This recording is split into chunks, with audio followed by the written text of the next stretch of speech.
Tirar um pouquinho. Amados, nós estamos no Tadel. Estávamos numa reunião agora com os supervisores, relembrando o ponto principal do que é o Tadel, né? E a sigla em si já diz: treinamento avançado de liderança. Ou seja, todo aquele bom cristão que exerce bem o teu ministério está sendo potencializado, treinado no Tadel para a glória de Deus. Amém, querido? Quantos aqui são cristãos cheios do Espírito Santo e creem que o Espírito Santo está agindo na tua vida? Você está sendo capacitado pelo Espírito a cada reunião, a cada Tadel, a cada momento que a palavra está sendo ministrada. Isso é muito importante. E hoje, eu creio que Deus tem algo aos nossos corações. Amado, eu dormi mal essa noite, mas muito mal. Eu fui pegar no sono mesmo. Eu acho que eram umas 4 horas da manhã, minha esposa sabe disso. Eu fiquei agoniado. Sabe aquela noite que você não consegue, não sei se já aconteceu com você. Comigo de vez em quando acontece isso aí. Aquela noite que o sono não vem, você não sabe o porquê, mas você está agoniado por dentro. Há uma agonia, misturado com uma angústia espiritual. Mas, ao mesmo tempo, também um ânimo, uma força, como que se, parece que Deus estava derramando algo sobre o meu coração, uma esperança diferente. Porque eu sempre digo, quando o ano começa, parece que é profético, parece que Deus está dando agora, um reset, em toda circunstância da nossa vida, dizendo assim, olha, vai começar de novo, se prepara. Parece que é profético. E esta semana, dentro de mim, marcou como a semana do reset de Deus no meu coração. Do novo recomeço, da nova jornada. A gente vem até a segunda semana de janeiro, todo mundo, o pessoal está chegando, outro está saindo, está todo mundo meio ainda lunático. Né? Ninguém está focado, todo mundo está meio lunático, meio assim, começou o ano, é verdade mesmo? Mas depois da segunda quinzena, nós começamos a se estabelecer emocionalmente, profissionalmente, em todas as áreas. E eu sinto que isso já começou dentro de mim. E eu sinto também que esta noite foi tão difícil para dormir, porque era como se o Espírito Santo me incomodando e colocando dentro de mim como dores. E eu falo, como disse o profeta Isaías, dores como de parto. Dores como de parto. Preocupações no que diz respeito ao nosso próprio comodismo. Eu e a Érica não conversamos nada, e o que a Érica ministrou aqui no poder do Espírito Santo, foi tudo que eu senti ontem, no meu coração, na minha alma, no meu espírito ontem à noite, quando não conseguia dormir. O comodismo. Uma cidade inteira para ser conquistada para Jesus. E o nosso comodismo faz com que paramos o processo do reino de Deus em nossa vida. Sabe, muitas vezes o pior que nós falamos assim, que Jesus governa a nossa vida. Isso dói tanto, querido. Me incomoda tanto, e essa noite foi tão ruim esse negócio dentro de mim. Mas ao mesmo tempo que foi ruim, foi tão desafiador, porque isso me motivou a levantar e falar assim, vai ser diferente a partir de agora. Eu vou voltar a fazer aquilo que eu estava fazendo, e vou motivar a nossa equipe a fazer aquilo que nós estávamos fazendo. E por situações nós começamos a se tornar cômodos no processo. Ei, é tão forte falar nisso, mas ao mesmo tempo tão desafiador, querido, porque Deus nos chamou para algo muito grande. Você crê nisso? Só que o nosso comodismo nos faz não acreditar mais nisso. O nosso comodismo nos faz ter um cristianismo religioso, e o perigo está em ter um cristianismo religioso, o qual cumprimos uma tabela religiosa, um horário, uma igreja, e só isso. E nós somos chamados muito mais do que cumprir critérios religiosos. muito mais do que ir à igreja, nós fomos chamados para ser a igreja do Senhor Jesus nessa terra. Você crê nisso, querido? Eu creio nisso. E olha, o tema que veio, o pastor Lance até falou assim: pastor, o que você vai ministrar na terça? Eu falei: eu não sei ainda, mas eu estou. Aí ele ligou para a pastora, na verdade ia ser a pastora, mas eu falei: eu quero ministrar, porque a angústia que eu estou sentindo é algo para o momento. Eu não posso segurar isso para a semana que vem, para outra semana não. Eu vou ministrar. Eu tenho que expressar aquilo que o Espírito Santo quer fazer nesse ano 2020, nesta cidade de Nova Mutum, usando a minha e a tua vida, no nome de Jesus Cristo. Eu quero que você abra comigo Mateus 16, 26. Mateus 16, 26.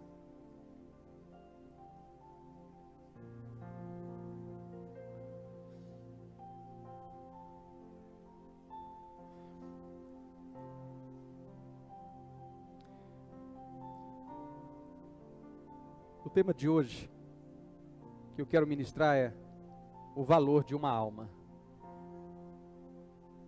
O quanto vale uma alma? Mateus 16, 26 diz assim: pois que adiantará o homem ganhar o mundo inteiro e perder a sua alma? Ou o que o homem poderá dar em troca de sua alma? Eu vou repetir: pois que adiantará ao homem ganhar o mundo inteiro e perder a sua alma? Ou o que o homem poderá dar em troca de sua alma? Feche os teus olhos, vamos falar com o papai. Senhor, nosso Deus e nosso Pai, nós pedimos a direção do teu Espírito neste momento. Eu sei que o Senhor quer nos direcionar a algo nesta noite, papai. Aquela angústia que eu senti na alma, aquele aperto, mas aquele recomeço, eu sei que veio do Senhor para o meu coração. Eu sei que veio do Senhor, meu Pai. Aquela inspiração, aquela motivação, aquilo que veio no meu espírito. Eu quero dizer que estou aqui na tua presença, eis-me aqui, para transmitir à tua igreja aquilo que o Senhor quer falar aos nossos corações. Que não eu, mas sim o teu Espírito Santo fale, meu Pai, conosco nesta noite.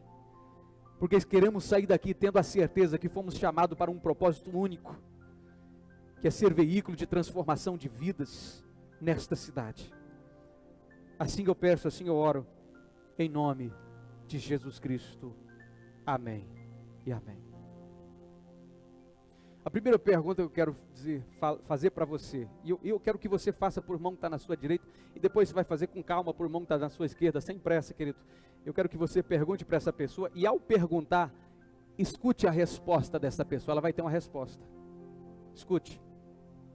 É porque tem hora que a gente manda perguntar, pergunta, ninguém ouviu a resposta de ninguém, só perguntaram. Não, ouça a resposta dessa pessoa. Pergunta para essa pessoa aí, para você quanto que vale uma alma? Tenha paciência para ela responder, ela vai responder.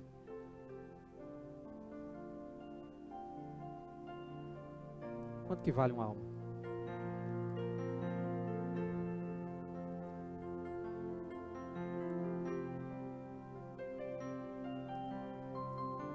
Amém? Ouviu as respostas? É forte, né? Ele falou que uma alma vale o preço de um Corolla novo? Não? Essa pessoa disse que uma alma vale o preço de uma casa própria? De uma chácara? Ou de uma fazenda? Mais que isso. Uma alma vale o preço de todo o ouro da terra? Mais que isso. Compraria uma alma, uma vida, com todas as pedras preciosas da terra? Ou com todos os bens? Ou com toda a riqueza que a terra pode dar a um homem? Não se compra. Porque uma alma é uma vida. Não se compra. Por isso que aqui a Bíblia diz, pois que adianta o homem ganhar o mundo inteiro. E tem muita gente querendo ganhar o mundo inteiro. e lá na frente ele está se perdendo. Sabe, a gente se preocupa em conquistar o mundo inteiro, muitas vezes. Isso é para o empreendedor, é para o empresário, que não vem para a igreja porque não dá tempo, trabalha muito.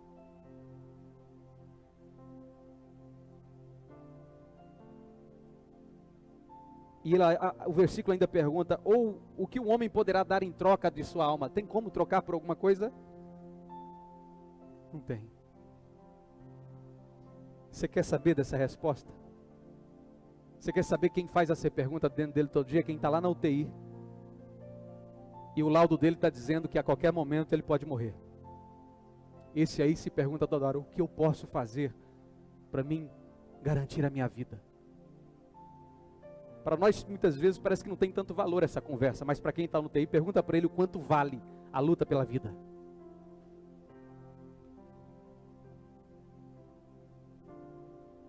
Quanto vale uma alma? Estamos vivendo um tempo, uma era, que nós valorizamos, tendenciosamente, nós valorizamos mais o que é terreno do que é espiritual.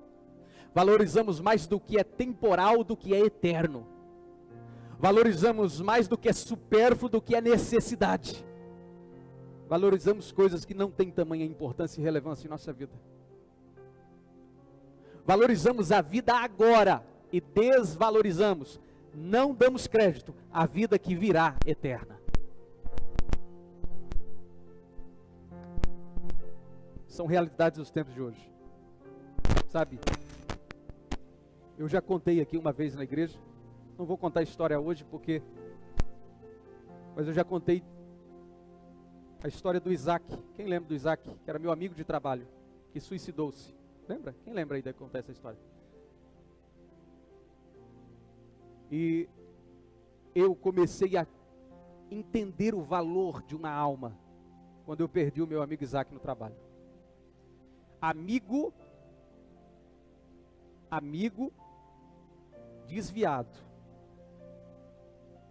Que ele sabia que eu era evangélico, cristão, e nós trabalhávamos junto, e ele falava assim, ô Maciel, porque eu não era pastor na época, eu era diácono, ele falou, ô Maciel, o meu sonho é voltar para a igreja, como eu quero voltar para a igreja, e nós ficava cantando música junto, adoração junto, trabalhava no aviário com ele na época, nem quando eu cheguei em Mutum, e nós cantávamos música, e ele chorava, ele limpava lágrimas, eu tenho que voltar para a igreja, aquilo foi muito lindo, e aquilo foi tocando meu coração a ponto de que cada dia eu me sentia mais responsável de falar de Jesus para ele todo dia. Todo dia eu sentia mais responsável em falar para o Isaac de Jesus. Até que um dia lá no aviário, o Isaac disse assim, ô Maciel, eu estou sentindo tanta falta de ir para a igreja. Eu falei que você tem que ir. Só que ele morava a 40 quilômetros. Aí a pessoa no momento tinha aquela vontade, mas não tinha um empenho. Morava 40 quilômetros num núcleo de aviários, sempre tão distante, mas um desejo profundo de ir para a igreja. E eu pensava assim, eu vou levar ele para a igreja, ele vai reconciliar com Jesus, ele vai voltar a ser quem ele era. E eu torcia para que o Isaac se reconciliasse com Jesus e a vida dele mudasse. Mas ele tinha um namoro com a moça lá no aviário, né? Que eles moravam lá. E essa moça um certo dia falou assim, eu não quero mais nada com você, Isaac, acabou por aqui. E ele, na fraqueza dele, ele não tinha um pai, não tinha uma mãe, não tinha ninguém, ele era sozinho, um jovem sozinho, que veio de outra cidade para trabalhar. Só que queria tanto Jesus, quando de repente, ele, desequilibrado naquela noite, começou a tomar uísque, conhaque. Eu não estava lá, porque eu pegava o ônibus, ia de ônibus e voltava de ônibus no final da tarde. E ele começou a se embriagar, se embriagou, e no final da noite, meia-noite e meia mais ou menos, o pessoal que estava lá, que relatou para mim, disse que ele pegou uma arma e começou a fazer a roleta russa, né? O diabo já tinha tomado conta da mente dele, do coração dele, e numa dessas brincadeiras ele estourou os miolos dele. A arma disparou, e ele veio a óbito. Eu sei que quando eu peguei o ônibus, estava chegando no lugar do trabalho, de manhã cedo, todo mundo muito triste, olha, mas cadê? Aí pessoal, que está acontecendo? Você não soube o que aconteceu ontem? Eu falei, eu não estou sabendo de nada. E eu já tinha percebido que ele não tinha entrado no ônibus. Eu falei, e o Isaac não entrou no ônibus? Pois é. Aí contaram a história para mim. E disse que ele fez isso. E ele era alguém que eu estava já trabalhando. Aquele momento que o pescador diz assim, estava no anzol, era só dar uma fisgada, como que eu perdi esse peixe tão grande? Eu senti como que tivesse perdido, como tivesse sido 1-0 para o diabo contra eu. É verdade. Gente, aquilo marcou a minha vida de um jeito. Aquele foi o único dia. Eu já tinha 2 anos e meio de convertido. O único dia que eu senti o quanto uma alma tinha valor no mundo espiritual.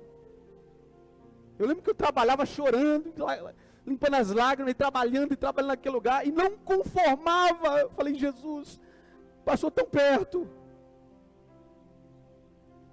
Aí a gente começa a se culpar, a culpa foi minha? Será que eu demorei para trazer ele para a igreja, ou apresentar Jesus, ou ter uma conversa mais profunda com ele? Será que eu demorei? Jesus me deu toda a oportunidade. A gente começa a querer se culpar, gente. Aquilo para mim se tornou um baque muito grande. Eu dei até uma desanimadinha na igreja, eu fiquei meio assim. O pastor na época percebeu, falou, o que está acontecendo? Eu falei, você não sabe o que aconteceu, pastor. Eu perdi, estou perdendo de 1-0 para Satanás.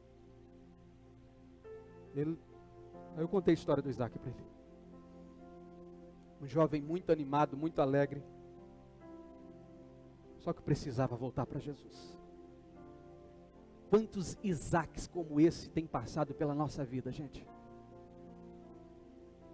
Talvez falta de nós um empenho maior. Quantos Isaques desviados na fé, bebendo, se prostituindo, nas drogas, na prostituição, mas que dentro da alma dele, a alma dele está gritando, socorro! E nós estamos lá, rapaz, eu vou assistir Netflix hoje à noite. Hoje, não, pelo amor de Deus, faz isso não. Está gritando.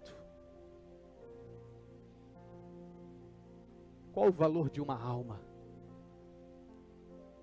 Quando eu falo o valor de alma, eu falo o valor da alma e não do corpo. O corpo não vale nada. Você quer ver que o corpo não vale nada? Eu peguei aqui uma matéria importante que diz assim, olha. Porque Deus não está procurando a matéria, Deus está procurando a alma. Porque se tem uma coisa que tem valor, é a sua alma, é a sua vida, é o sopro de Deus que está em você. Um cientista inglês fez um estudo sobre o valor químico do ser humano.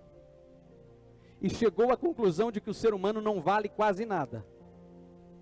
Com a gordura de um corpo adulto, podemos fabricar 7 sabonetes.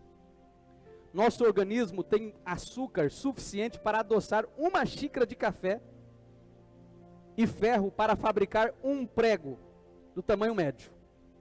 O fósforo existente no organismo daria para 1.200 palitos de fósforo.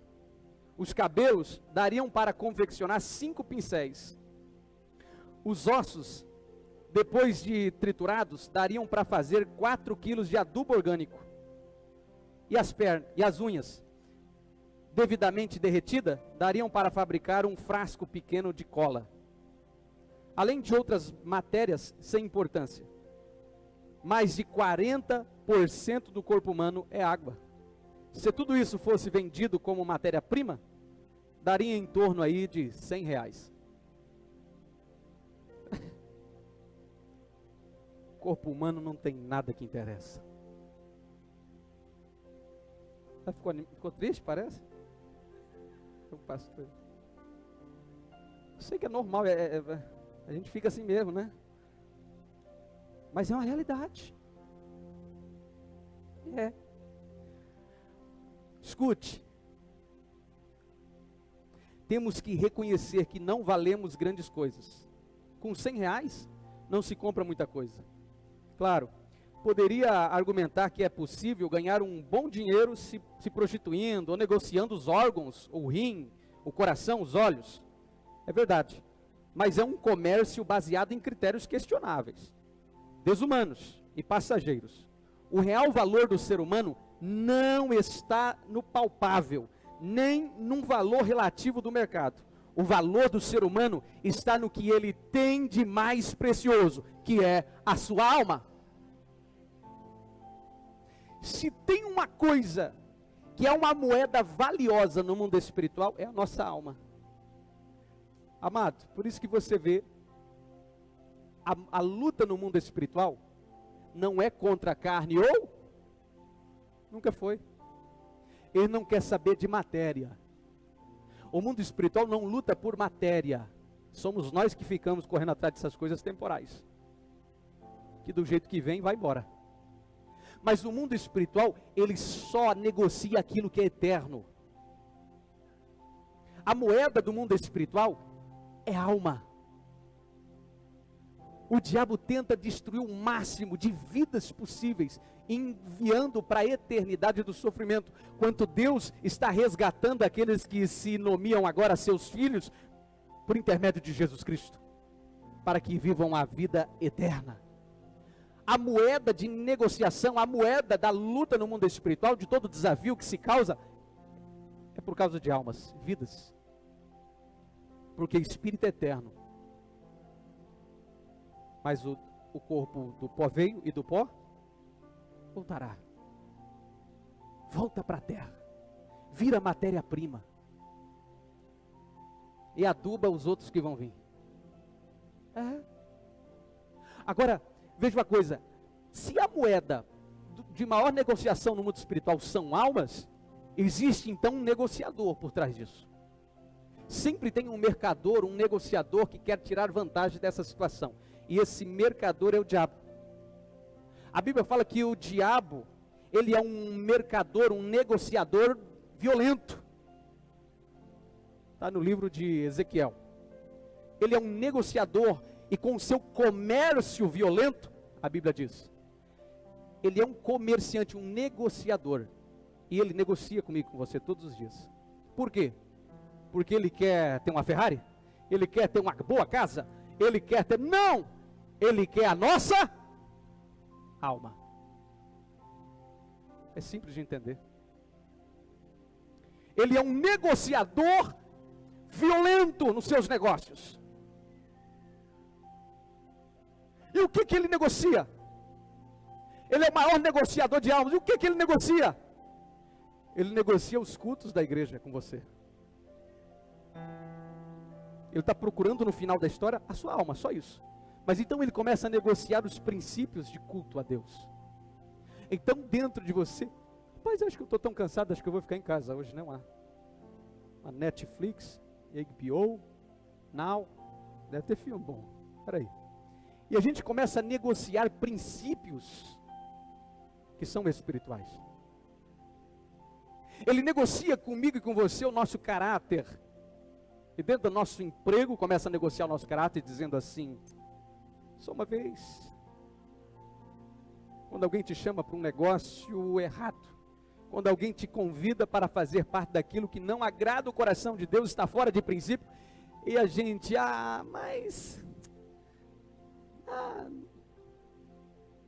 só uma vez, só esse momento, depois eu paro. E ele vai negociando o nosso caráter, até isso fazer com que nós saímos do caminho do princípio do reino de Deus. Ele é um comerciante violento, e ele vai negociando os tadéis, para quem? Para nós que somos líderes, que precisamos se alimentar, se capacitar, se equipar com a palavra de Deus, para todos os dias ir para as nossas lutas espirituais, resgatando almas, vidas do inferno condenados. Então ele começa a negociar dizendo, só fica em casa. Olha, sabe, você está cansado. Olha, está chegando um amigo na tua casa, receba-o. As negociações dele é suja, mentirosa, intencional e violenta.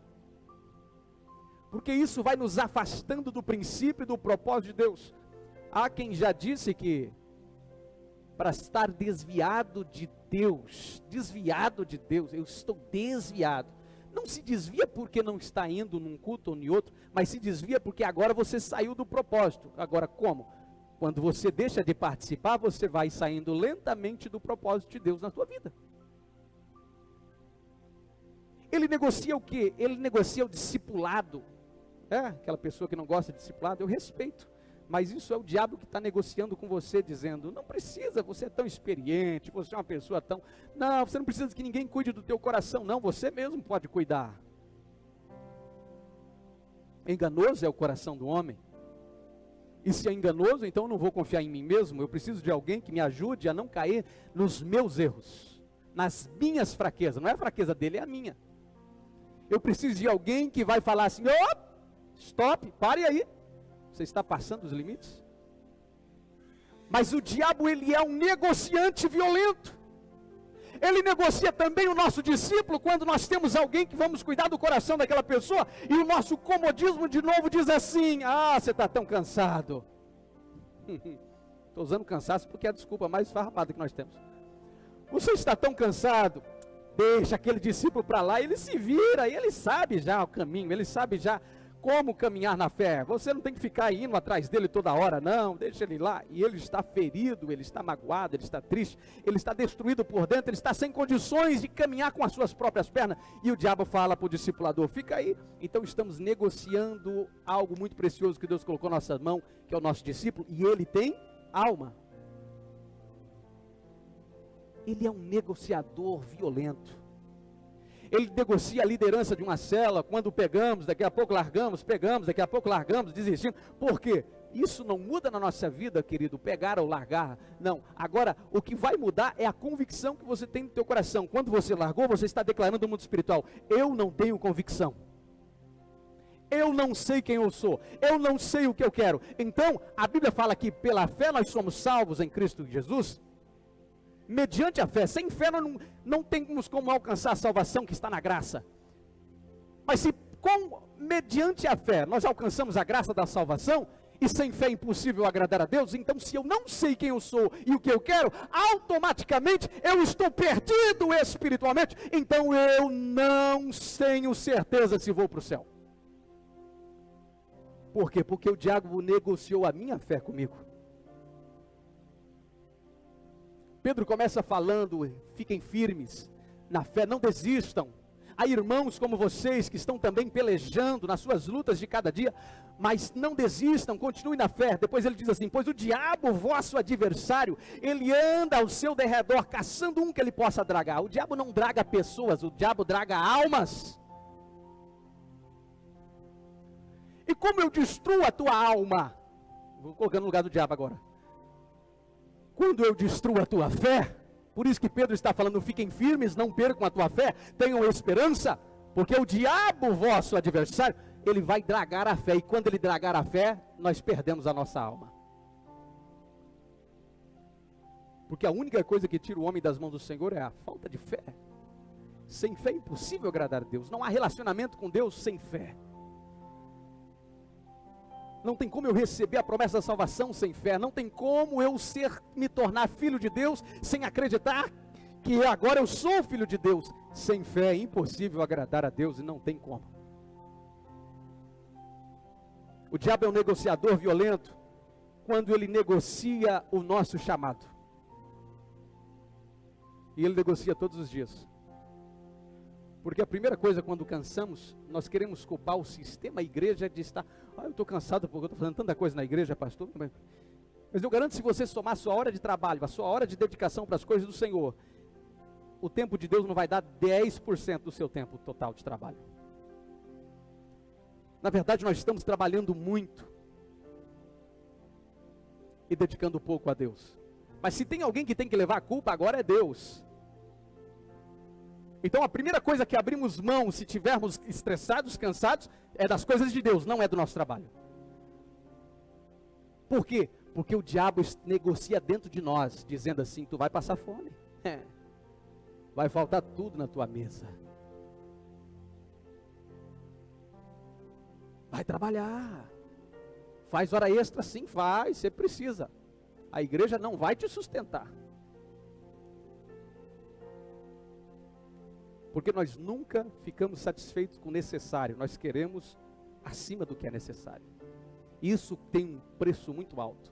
E o preço chama tempo. Quem ganha 2 quer ganhar 3, quem ganha 3 quer ganhar 4, quem quer ganhar 4 quer ganhar 5. Isso só se faz com trabalho.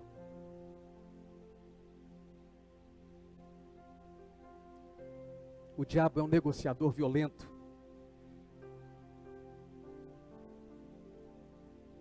Ele negocia, nos tira do foco, nos tira do objetivo que Deus nos colocou, do nosso chamado, do nosso propósito, porque Ele quer roubar tudo aquilo que Deus tem para mim e para você. Ele é um negociador violento. Mas esse negociador, ele não tem potência financeira. Ele não tem aporte suficiente para pagar o preço que o nosso negociador pagou, que o nosso dono pagou, que o nosso Senhor pagou. O diabo pode negociar o que for. Quando você recorre a Jesus Cristo de Nazaré, com o sangue dele, ele aporta a vida eterna novamente.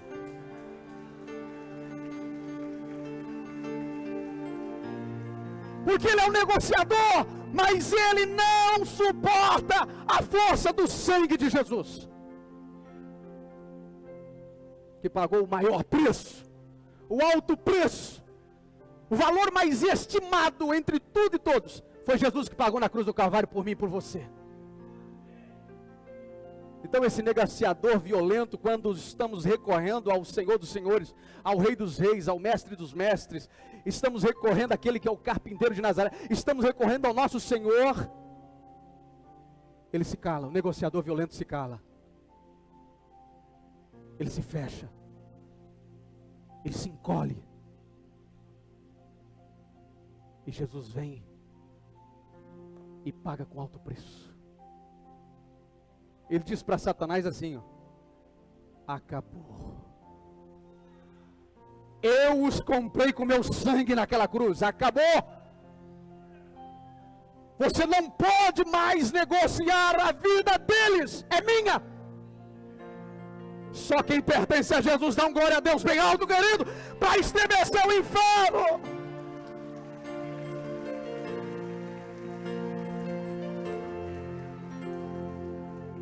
Carlos Magno, um dos grandes imperadores romanos, que imperou entre 742 a 840.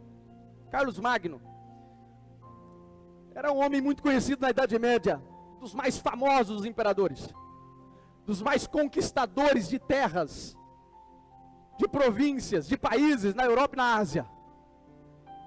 Um cara que escreveu uma grande história para o Império Romano, depois que ele conheceu a Bíblia.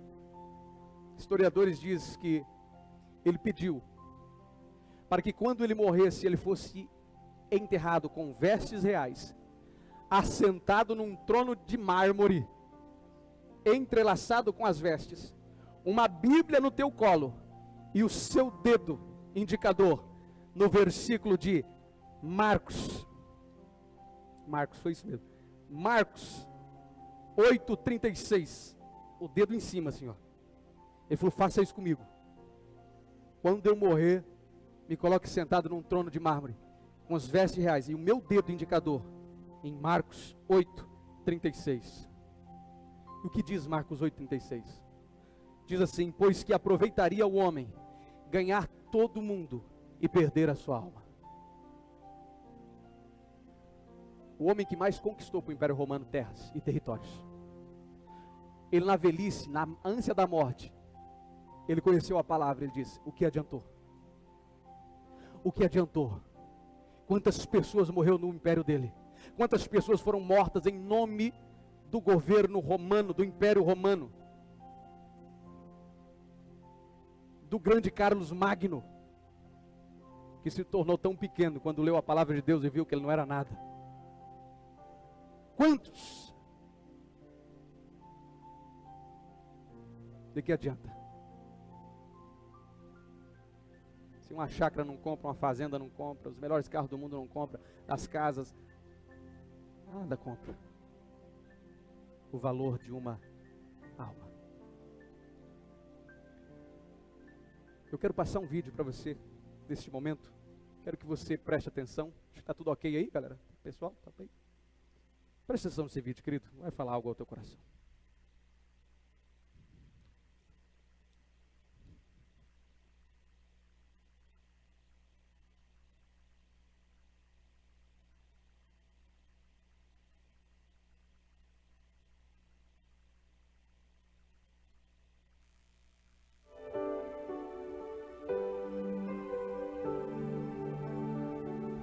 Mas presta atenção, eu não vou pregar porque eu vou pregar. Eu não vou pregar porque, meu Deus, até o evangelismo é relativizado, é engessado, litúrgico, religioso. Não, eu vou pregar porque Deus, vendo a multidão, se compadeceu dela. Deus, vendo o cego, foi movido de íntima compaixão. Deus, vendo a prostituta, é por amor a eles, é por vê-los doentes com os olhos vendados, é compaixão pelos meus irmãos, é pela necessidade salvífica deles, é porque eu sei que a onda vai os matar, vai devastá-lo e não vai ficar corpo de pé algum. É porque eu não quero vê-los ardendo no inferno. Arderão por toda a eternidade.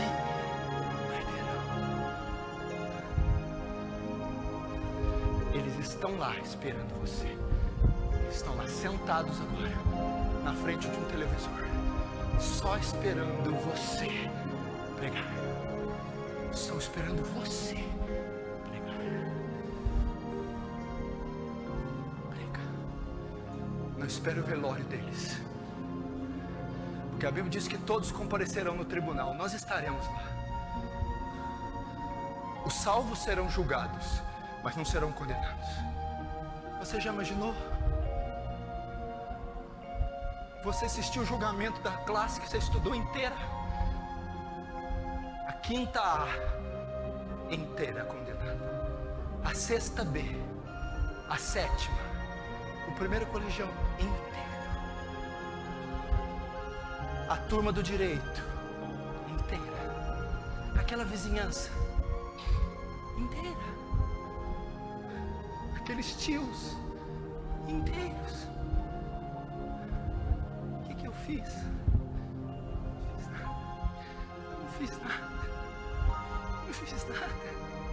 Nós não fizemos nada. Que geração horrorosa, nossa. Quando eu leio aqueles livros, Heróis da Fé, quando eu vejo John Wesley, Brainerd, Hudson Taylor, Adoniram Judson, David Livingstone, que vergonha. Charles Stewart, que vergonha. Que lista? Quem disse que alguém aqui tem lista? Temos lista de compra, lista de desejos, temos lista de amigos no Facebook, mas não temos lista. Que lista de pecadores? O que é que você está falando para nós? Isso não existe. Eu estou mal cuidando da minha própria vida. Deus, que vergonha, que vergonha, que vergonha. É uma vergonha. Eu não consigo me desvencilhar dessa vergonha, dessa geração. Eu não consigo. Ela é muito fútil, ela é muito idiota. Eu não consigo. É uma vergonha. Nós vamos assistir multidões. Você lembra, você estuda, vê vídeos da Segunda Guerra Mundial, as valas, o holocausto das valas. Hitler jogava multidões nas valas de judeu e fuzilavam. Nós vamos ver multidões de pecadores, Deus com seu braço varrendo como um rodo. Multidões, vamos ver mães, amigos, tios lá e nós não fizemos nada. Você viu o filme A Lista de Schindler? No final aquele homem tira o anel, disse: esse anel, porque eu fiquei com ele valeria 2 almas, pelo menos uma ele valeria. Esse carro, porque fiquei com esse carro, valeria 10. Eu podia ter salvado 10. Eu não salvei. Eu poderia ter pregado, mas eu preferi gastar centenas de reais com pizzaria, com shopping. Eu poderia ter ido pro vale, mas fui dormir por causa da preguiça. Eu poderia ter feito tanta coisa. Eu poderia ter acertado o dia que aquele pastor veio aqui pedindo para tirar passaporte. Eu podia ter ido com ele. Eu podia ter ido e ter tido uma morte digna na trincheira pregando. Mas eu preferi o meu conforto. Ai, meu Deus do céu. As almas, elas estão morrendo. As As almas. Teve um dia que 2:30 da manhã, 3 da manhã, meu telefone tocou. Era o Jonathan. Ele me ligou e começou a chorar. Eu falei, o que foi, Jonathan? Pastor, são muitos. O quê? Eu fiz uma lista de pecadores. Pastor, são muitas. É gente demais. Eu não vou conseguir, pastor. 3 horas se revolvendo na cama. As almas são muitas. Eu fui notando familiares, amigos, parentes, vizinhos. São muitas. Eu não vou conseguir, são muitas. Onde está a sua lista? Onde está a sua lista de pecadores? Onde estão as almas? Você não tem nenhum problema, esqueça, você não tem nada, é mentira do diabo, é psicológico, você não tem nada. Você não tem problema algum, você mora num país livre, você tem conforto, luxo, riqueza, você tem Cristo, você não tem nada. Preocupe-se com quem não tem. Esqueça, vamos lá, esqueça. Faça a sua lista, chore em cima dela, faça ela desintegrar de lágrimas, se derreter, se desfazer de lágrimas, chore sobre ela, diga-me das almas. Oh, meu irmão, o Conde Zerdorf pediu as almas na Alemanha. Oh, John Knox dá minhas almas da Escócia, senão eu morro. David Brand diz, sem almas eu não posso viver. Faça como Raquel dá-me filho, senão eu morro.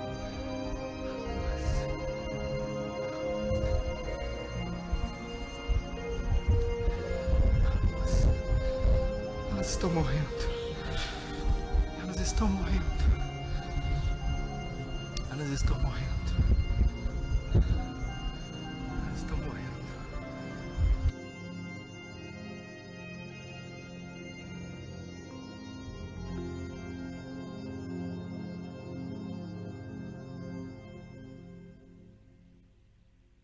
Aleluia, Jesus.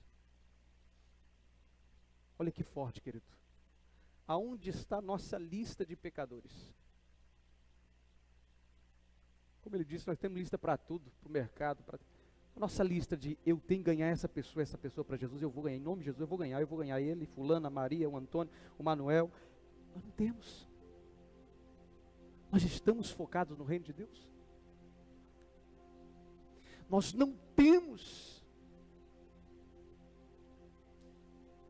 Mas nós temos o do nosso interesse, sabe? Nós temos o do nosso próprio interesse, nós temos. Sabe, querido, eu creio que Deus está levantando um povo e uma igreja que vai entender essa mensagem. Que vai entender o propósito real da existência na terra. Um povo que não vai se conformar só de vir sentar e assistir o culto, não. É um povo que vai sair daqui, vai ser igreja onde estiver. Eu creio nisso. Em pessoas que o evangelho arde no coração, a ponto de ele ficar o dia inteiro pensando assim, olha, como que eu vou fazer para falar de Jesus para o meu amigo de trabalho? Que eu ainda não tive a oportunidade, Senhor, me dá estratégia, Senhor, me dá. Ele vai orar em pensamento, de tanto que ele quer apresentar Jesus para aquele que não tem, e poder mudar a história daquela pessoa. Mas isso começa de nós, a gente. Isso não pode ser mais uma pregação do pastor Maciel na terça-feira, isso não funciona. Isso não pode ser uma palestra motivacional do pastor, mas não é. Olha, irmão, você viu logo o pastor pregou, que legal, que bacana, foi forte, hein? E não mudou nada. Não é isso. A palavra existe para nos despertar e dizer assim, ó, a gente tem que fazer alguma coisa. 2020, começa. Será que eu vou entrar com a mesma promessa de 17, 18, 19, de 20 eu vou entrar também falando, agora vai. E não foi nada. 2020 acaba e nós não conseguimos, nós estamos na mesma promessa daquele que falou que vai fazer uma dieta, que vai emagrecer em janeiro, que agora eu vou. E nós fazemos a mesma coisa. Não, agora deixa comigo, pastor. Eu vou ganhar aquela família para Jesus, eu vou orar, vou jejuar devidamente, eu vou falar do amor de Jesus. Mas muitas vezes não acontece, querido. Agora deixa eu te dizer, eu creio que você é a resposta de Deus para essa geração. Você crê nisso? Sabe por que eu digo isso? Porque eu creio, mas se você não acreditar, não adianta. Eu creio que há um Espírito Santo dentro de você. Eu creio que há uma força sobrenatural dentro de você. Mas se você não acredita nisso, não adianta. É mais uma palestra de terça-feira e aí acabou. Mas se eu estou aqui pregando, querido, é porque eu creio. Eu creio que aqui tem, sabe quem está aqui? Sabe quem está aqui? Aqui tem Elias. Elias, que vão derrubar altares de Baal, da idolatria. Eu creio que aqui tem Elias, o Espírito de Elias está neste lugar, que homens e mulheres de Deus vão se levantar com autoridade na palavra, e vão derrubar os altares de adoração, e colocar Jesus no centro da vida das pessoas, no nome de Jesus Cristo. Eu creio que aqui estão João Batistas, o mesmo Espírito de Elias estava sobre João Batista, agora também está aqui para aquele que abre o coração e deseja de ser aquele que anuncia o caminho da volta do Messias, dizendo: Jesus está voltando, hein? E Ele quer salvar a tua vida. Jesus está voltando para buscar a igreja, Ele quer salvar a tua vida. Eu creio nisso. Eu creio que se você está aqui essa noite é porque Deus tem um propósito na tua vida e na tua história, em nome de Jesus Cristo. Pastor, como que nós vamos fazer? Vamos fazer isso junto, em nome de Jesus. Eu creio em Nova Mutum, vai ser ganho para Jesus. Você crê nisso? Eu quero sentir a sua fé. Você crê nisso? Que Nova Mutum pode ser visitado pelo poder do Espírito Santo, e nós vamos ver uma cidade avivada, cheia do Espírito de Deus. Eu creio nisso. Eu falo que essa noite foi a noite que o Espírito Santo falou assim: filho, ainda há esperança. Acredite, eu estou levantando os Elias, eu estou levantando os João Batista, eu estou levantando os homens de Deus, eu estou levantando essas mulheres e esses homens. Eu creio que você é essa resposta de Deus. Sabe por quê, querido? Porque é doído. Se no final dos tempos a gente não vê nosso pai no céu, a gente não vê nossa mãe no céu, nós não vermos os nossos parentes, amigos, por quê? Porque ninguém falou de Jesus para ele, porque o cristão da casa não falou: Jesus salva, Jesus pode mudar a tua história, Jesus se preocupa com você e com o seu problema, com a sua dificuldade, Jesus se preocupa com a tua alma, ela tem um valor muito grande.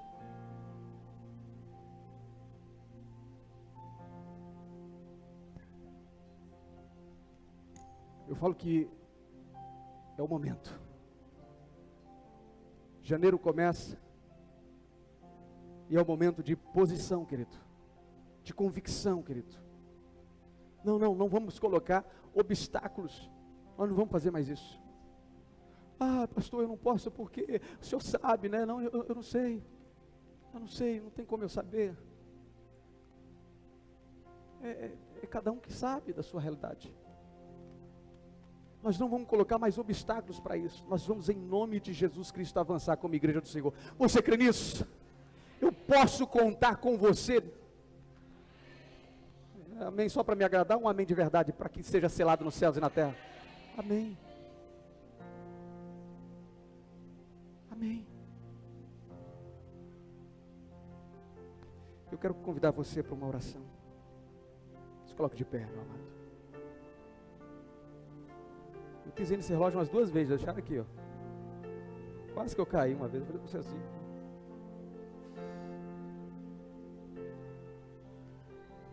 Qual o valor de uma alma para você?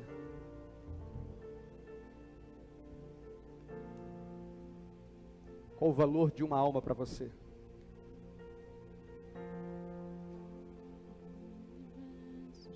O quanto vale uma alma? Sabe o quanto ela vale? O quanto você se empenha por ela. Esse é o valor que você dá para uma alma, para uma vida, que eu dou para uma vida. o quanto eu me dedico a ela.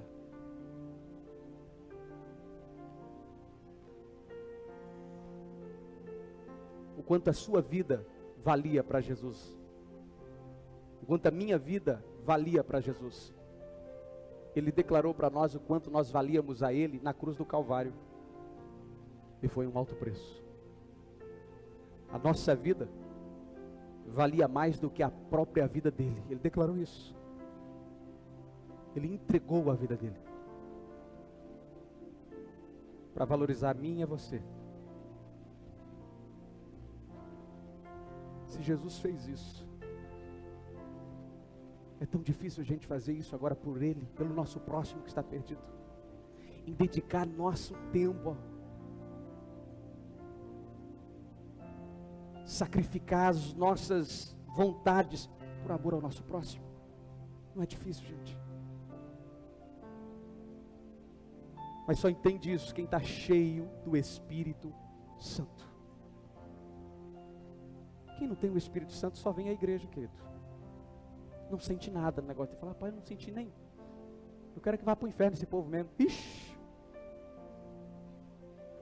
Quão longe uma pessoa que pensa assim está de Deus. Isso dá medo. Isso dá medo. Eu não confio num cristão que não ama vidas. Eu não consigo confiar. Não tem como a gente confiar num cristão que não tem paixão por vidas. Agora, ter paixão não é bajular pessoas, querido. Ter paixão é amar a alma da pessoa. É porque tem aqueles doentes de alma também que tem que ter paixão por mim. Puf, vai a paixão aqui, ó. Eu já tiro a cinta, sou com muita. Porque minha paixão e meu amor é pela tua alma não ir para o inferno. Não é para ficar passando a mão em você falando, oh, coitadinha, ninguém gosta dele ou dela. Isso não. Cristianismo maduro é olhar para alguém e falar assim, essa pessoa está pegando o caminho errado, hein? Ela vai se destruir. E você intervir por amor à obra de Deus e transformar no poder da palavra, porque nós não temos poder para transformar ninguém, no poder da palavra, na presença do Espírito Santo, aquele que convence do pecado da razão. Mas a ousadia do ir é nossa. Aí o Espírito Santo vai fluir na tua boca. A ousadia do ir é nosso. Se nós ligar o Netflix, o ID não acontece. Se nós sentarmos no sofá no horário de socorrer uma pessoa que precisa de uma direção, o ID não acontece.